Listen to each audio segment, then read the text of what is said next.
Join ForumIAS Academy, trusted by hundreds of toppers, including IAS Rank 1 𝐂𝐡𝐚𝐧𝐧𝐞𝐥.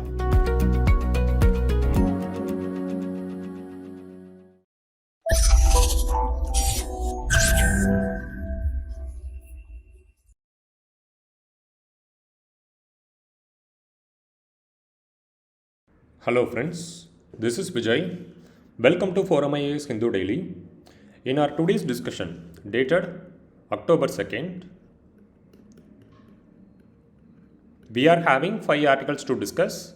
The first article, an aging India needs responsive TB care, right? So this is the first article we are having. Then the second one is related to University of Edinburgh and University of Glasgow study. So clues to ancient Kosi superflood say it could happen again today. So this is the second article. Then the third one, it is related to the saving rate. So RBI's recent bulletin report came. So it have been discussing about the saving rate which is prevailing in India. So have household saving rate reduced. This is the third one. Then the fourth one, this is a concept oriented topic, common line. So common line where space begins. So this is the fourth one. Then the last article, which is a case study for GS3, right? So for mains GS3, we can use it as a case study and the topic is environmental problem. The article title, the largest climate suit action against 32 countries. This is the last article we are having. Now without any further delay, let us dive into the discussion part. This is the first article guys, an aging India needs age responsive TB care. So basically with respect to the article, they have been discussing about the India's National TB Prevalence Survey and they have been listing out the factors which have been making it difficult to treat the TB among the elderly population and what are the factors involved in it, and they have been listing out the mechanisms to follow up in the future. So this is how the entire article has been articulated. And the context of the article, yesterday it is October 1st, right? So that's what we have been remembering October 1st as the International Day for Elder Populations. So that's what the article, it has been reflected in today's newspaper. And the study, the survey, it has been stating that in the next 10 years, the adult population load in India is going to increase by 41%. Okay, so it is going to increase by 41%. In the year 2011, we were having almost 9% in the adult population category. But it has been stating that by the year 2030, we will be having 12.5% in the adult population category. So the 3% increase is the 40% variation over the 2011 level. Okay, so this is what the article has been stating. And it has been stating that the elderly population, they have been facing numerous issues in their daily routines. The first is health issue. So most of the people, they will be in their post-retirement period. So the neural degenerative and the physical degenerative and all will be there. So it will lead to a lot of diseases. They will be having hypertension, they will be having diabetes, and they will be having certain cognitive disorders, right? So these are the health issues they may be witnessing. Then there won't be any income for the elderly population because they will be in their post-retirement timeline. So they won't be working anywhere. That's what the income resource and all very minimal. Until and unless if they are having any capital assets means, then they will be getting some returns from the investments, right? So this is about the monetary issues. Then generally in the post-retirement timeline, they will be facing several mental trauma. One, because of the lack of income. Secondly, they will be having several diseases, right? So these all factors cumulatively will be leading to mental trauma. And moreover, the neural defects and all will be there. So that will also lead to the mental trauma among the elderly population. And basically guys, with respect to the article, they have been discussing about the impact of TB. Okay, so among the health issue, we are going to focus on TB alone. So they have been stating that TB is the predominant factor, so which leads to a high mortality among the elderly population. And they have been stating that within India, every year, 25 lakh people has been affected by the TB. And daily we are having a mortality rate of almost 1,000 persons. So 1,000 persons they are dying due to TB every day in India alone. So these are the facts they have been provided in the article. Then how TB affects elderly? Actually they have been discussing about certain symptoms. We are having symptoms like cough and fatigue, then weight loss. But generally even physicians, they tend to ignore these symptoms. So once we ignore the symptoms means in the course of time, it will tend to create lot of problems and lot of difficulties in the health of the elderly population, right? So this is what they have been discussing. And moreover, the population, the elderly population category, they will be also having diabetes. So the presence of diabetes among the elderly population, it will lead to numerous issues. So the treatment time and all will be prolonging. So if the patient is having the diabetes means, then the treatment for any diseases, it will be prolonging, right? So basically with respect to TB, we need to boost the immunity. But if the patient is having diabetes means, then the immune systems and all will not be responsive to the treatment. So this is the fact we need to know. Then the diabetes plus TB, it leads to the excess consumption of allopathic medicines. So in the COVID time, we all well known, most of the mortality is due to the diabetes, hypertension and the related TB. Because these factors, they will be acting as a comorbidity, right? So this comorbidity, it actually enhances the mortality rate due to COVID-19 also. So this is what they have been stating. Because for each and every diseases, we will be providing n number of medicines to the elderly population. And these medicines, they will be having certain effects. And these effects and all need to be studied. We don't have any proper data related to the impact what they have been creating in the physiological health among the elderly population. So this is what we need to know. In the way forward mechanisms also, they are also discussing the same fact. So if the patient is having diabetes and TB means, they will be consuming the excess allopathic medicines and it leads to a lot of side effects.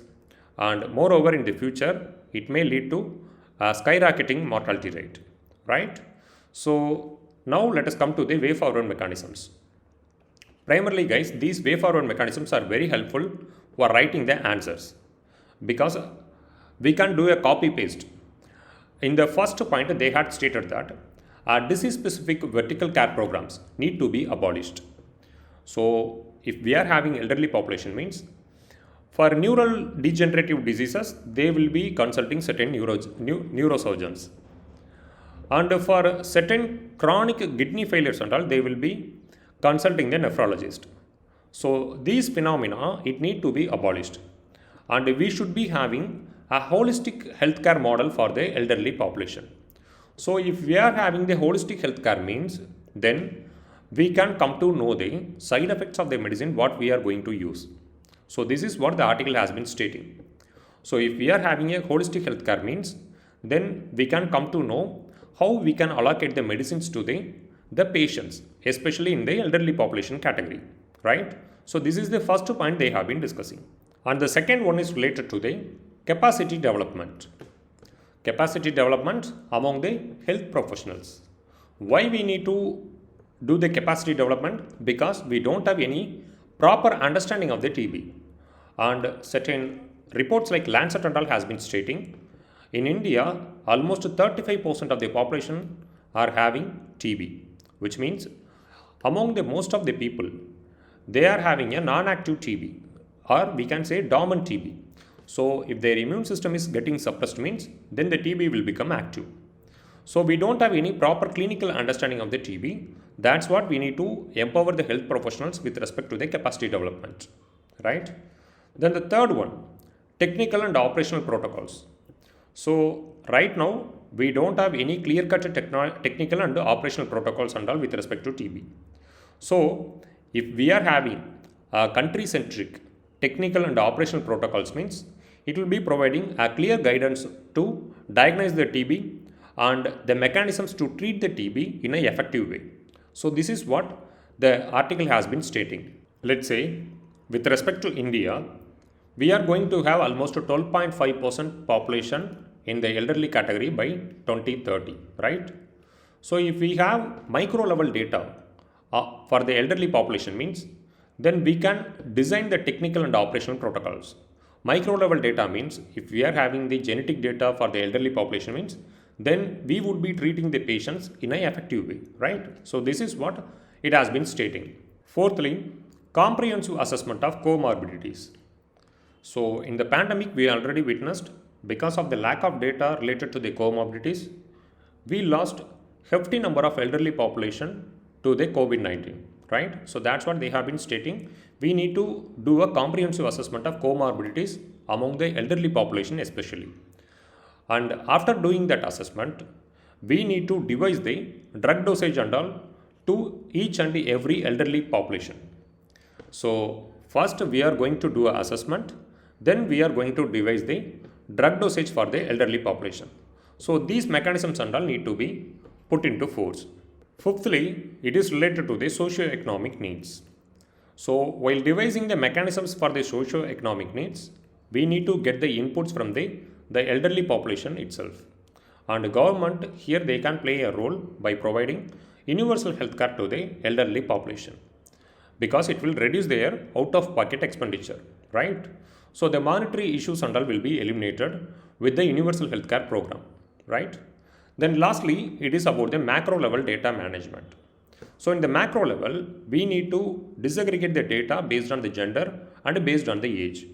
Then it will give you a big picture on the impact of TB on the genders on particular age groups, right?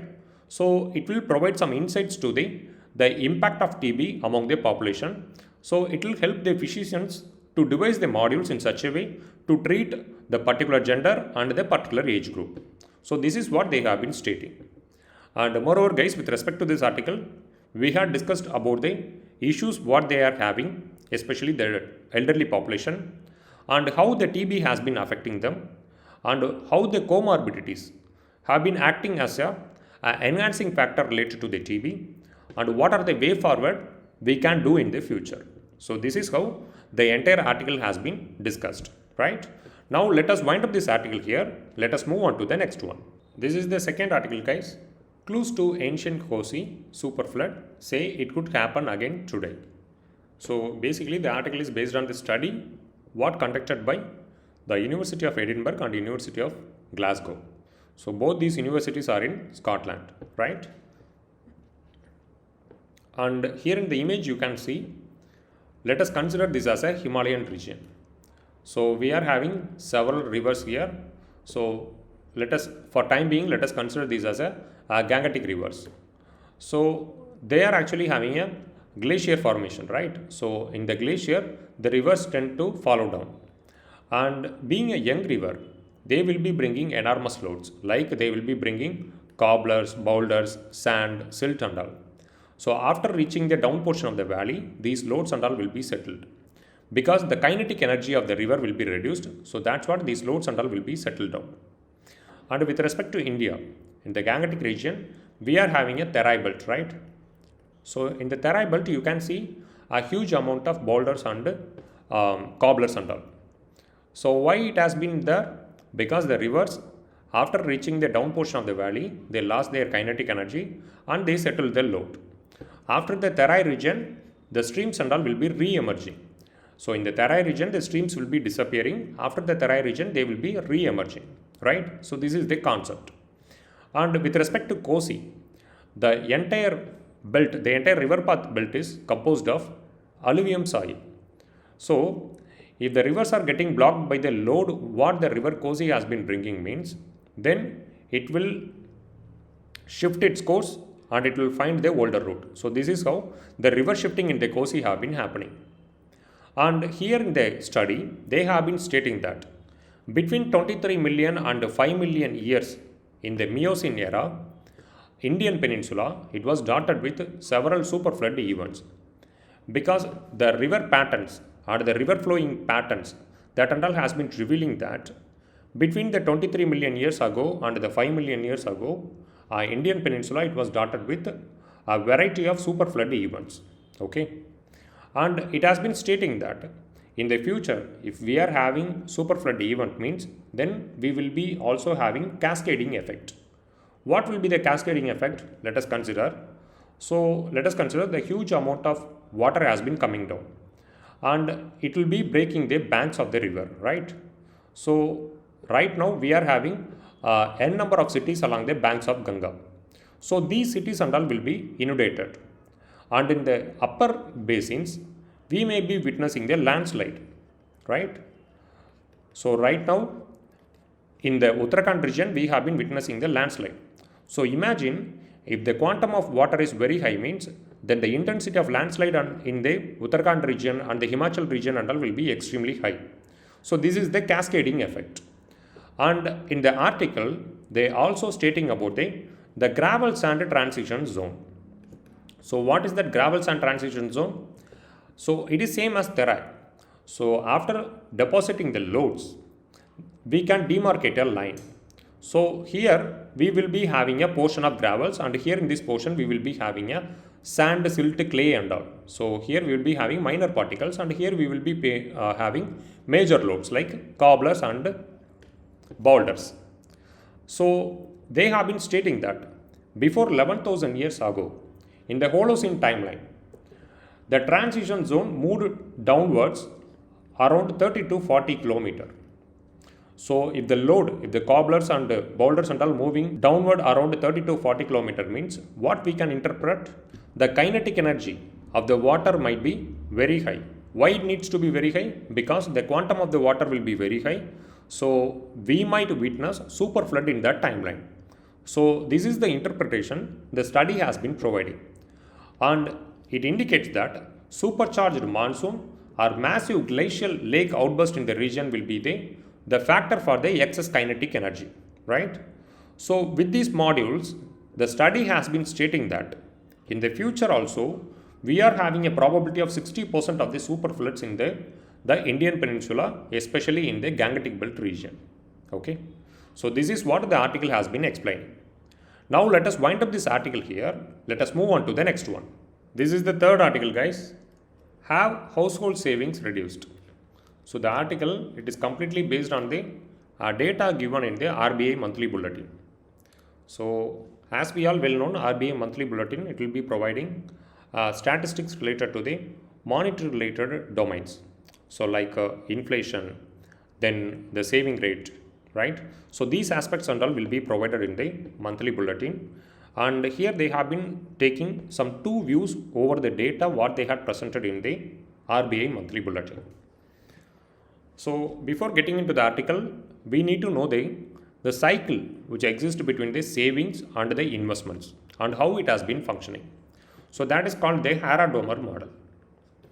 So basically, guys, if you are getting a monthly salary, after some expenditures, what you will be doing, you will be saving the remaining in the bank accounts, right?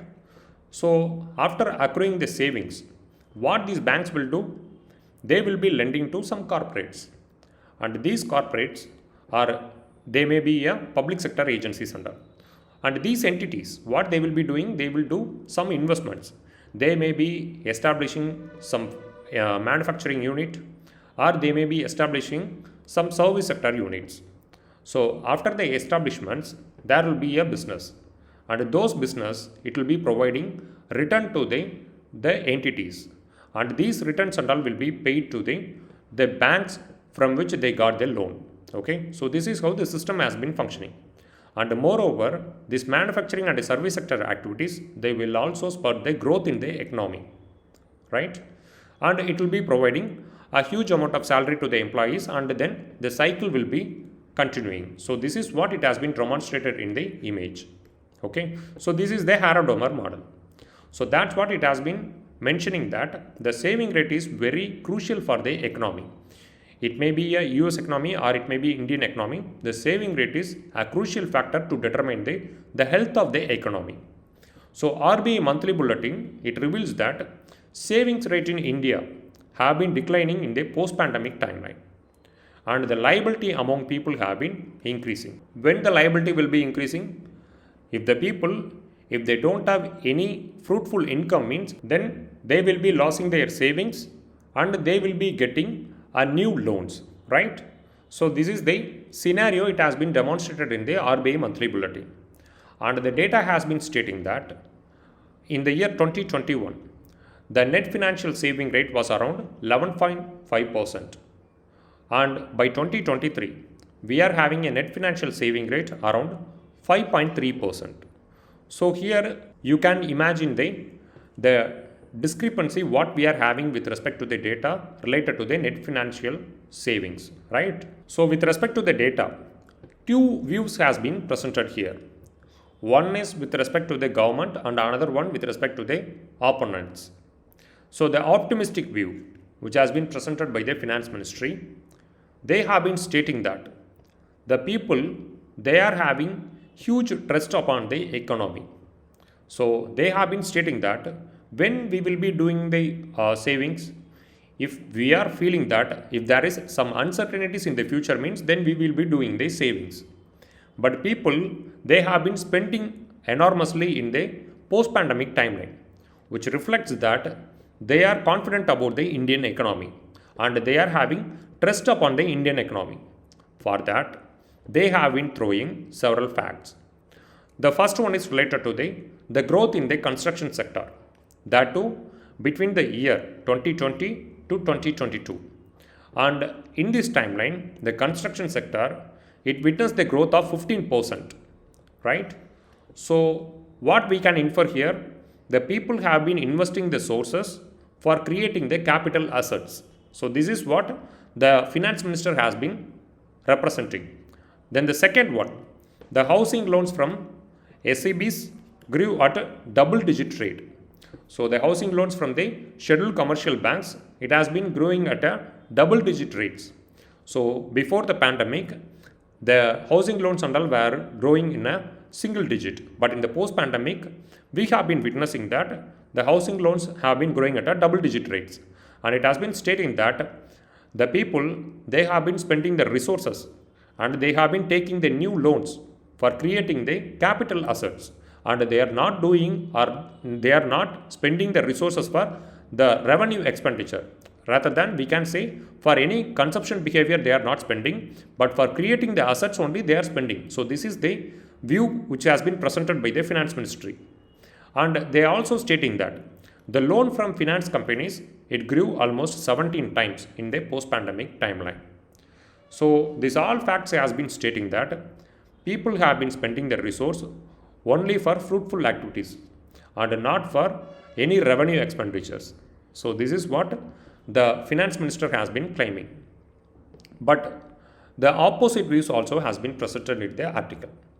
And it has been stating that people have taken huge loans for consumption, especially in the post-pandemic timeline.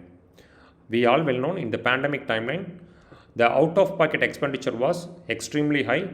Almost 72% of the expenditure incurred by the citizens were out-of-pocket expenditures, right? So they have been presenting the opposite views, and they have been stating that the outstanding credit card loans, that too the liabilities what the people have been owing to the banks has been increasing from 3.8% in the pre-pandemic timeline to 4.7 in the post-pandemic timeline. So the credit card outstandings and all have been increasing, and it has been reflecting that the people have been spending enormous resource for the non-food consumption purposes, right? So this is the first claim they have been making. Then the second one is related to the loan against jewelry. When we will be mortgaging the jewelries and all, after losing all the resources in the banks, we will be tend to mortgage the jewelries in the banks, right?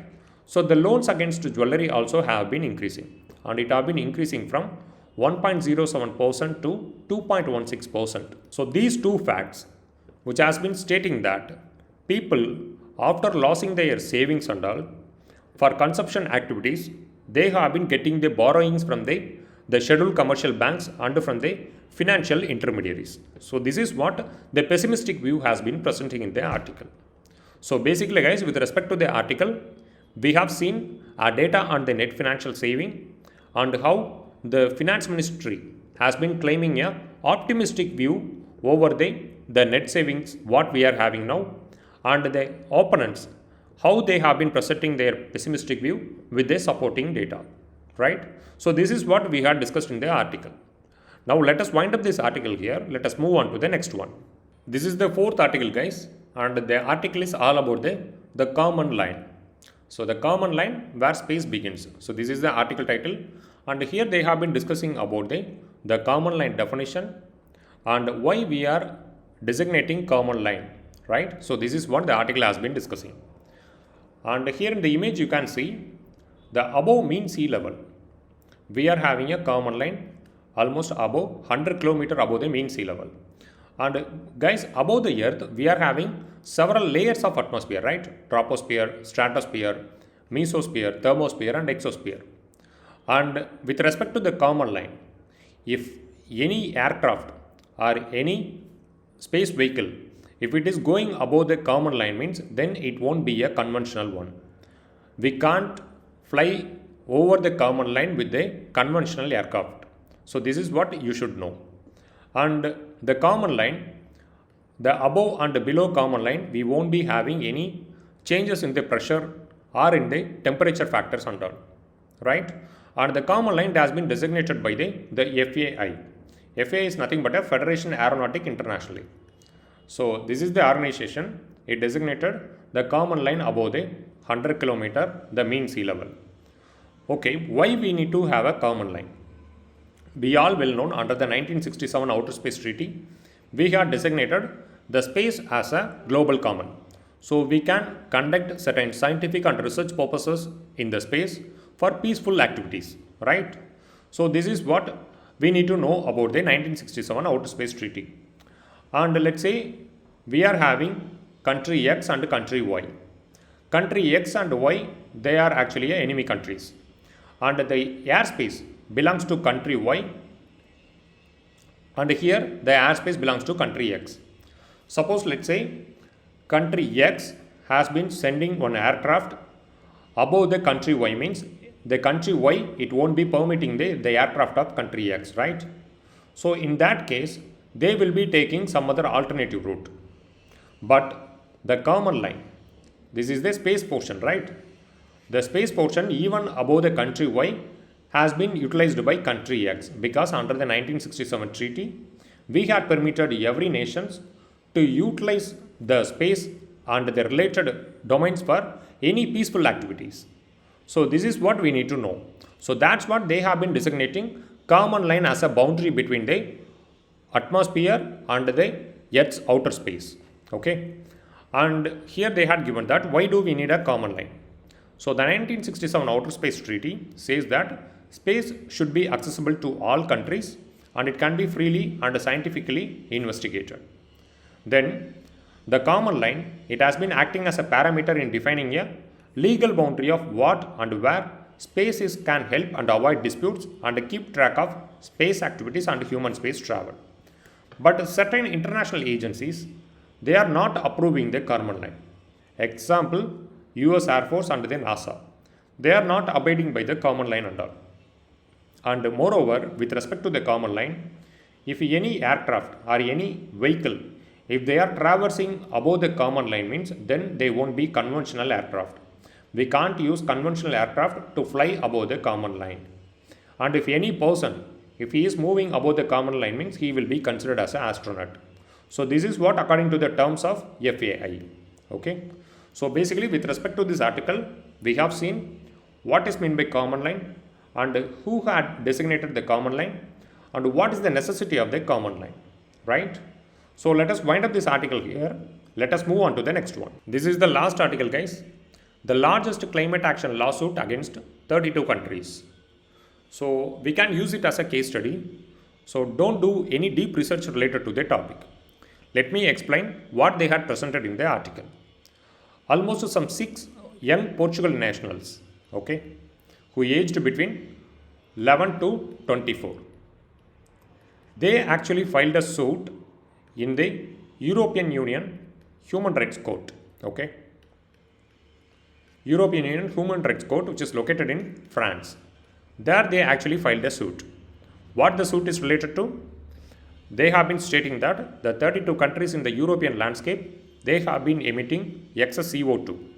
and they are not abiding by the Paris Agreement of 2015. So under the Paris Agreement, each and every country, they are supposed to strive and to bring down the temperature up below 1.5 degrees Celsius threshold, right?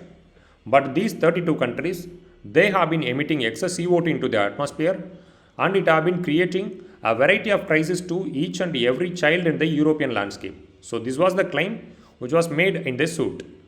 And UNICEF, it has been stating that the climate crisis as a child rights crisis. Why they have been doing it as a child rights crisis? Because the climate crisis, it have been taking a toll on education, health, nutrition and the future. Because the climate crisis, it may result in the extreme weather, right? So the extreme weather patterns and all have been repercussions in the education, health, nutrition and on the future of the young people. So this was the claim made by the UNICEF. Moreover, the European Union, which is having above average CO2 emissions per capita, they are having an emissions almost 7.2 tons. Okay, so this is the per capita emission of the European Union, whereas India is having 1.91 tons of per capita emission. So this is related to the 2022 data. Okay, so basically guys, they actually filed a suit, and they filed a suit against 32 countries, and they stated that these countries, they have been emitting excess CO2 into the atmosphere, and the excess CO2 have been leading to the extreme weather patterns, and these extreme weather patterns, it may take a toll on the education, health, nutrition and other rights what the young people they are supposed to get. So this was the suit made in the European Union of Human Rights Court, right? So let us wind up this article here. Let us move on to the question section. This is the mains question for you. Evidence stating that India will become a mini Japan. Why they have been representing Japan here? Because Japan is having extreme adult population load. So that's what they have been representing Japan here. With respect to the aging population phenomenon by touching 12% by 2030, discuss the necessity of the government to invest in health for elderly population and elimination of TB. So this is the question stem, and with the discussion what we had in the first article, I hope you can frame the answer for the mains question number 1, right? So let us move on to the prelim section part. This is the prelims question for you. Consider the statements with respect to the common line. So it delineates the atmosphere and the outer space at the height of 175 km above mean sea level. So actually the common line which exists between the 100 km above the mean sea level, right? So the first option we can eliminate. Then the second one, above the line, pressure drops and the temperature rises exponentially. See the line which exists in the thermosphere. So there won't be any difference in the pressure and the temperature parameters under. So the second option also we can eliminate. Then the conventional aircrafts, they can't fly above the common line. This is true.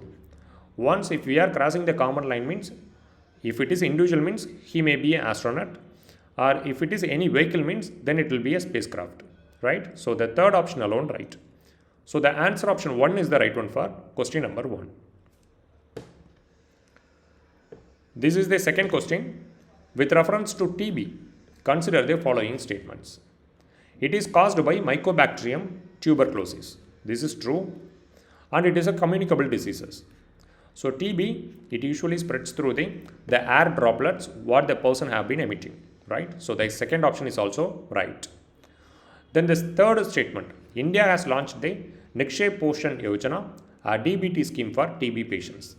So under the 𝐒𝐡𝐚𝐬𝐫𝐢𝐻𝐚, we are following a DBT and we are following a tailored protocols for treating the TB patients. So the third option is also right. All the three statements are right. Answer C is the right one for question number 2, right? So finally, we are arriving at the end of the discussion. I hope you would be liking this discussion.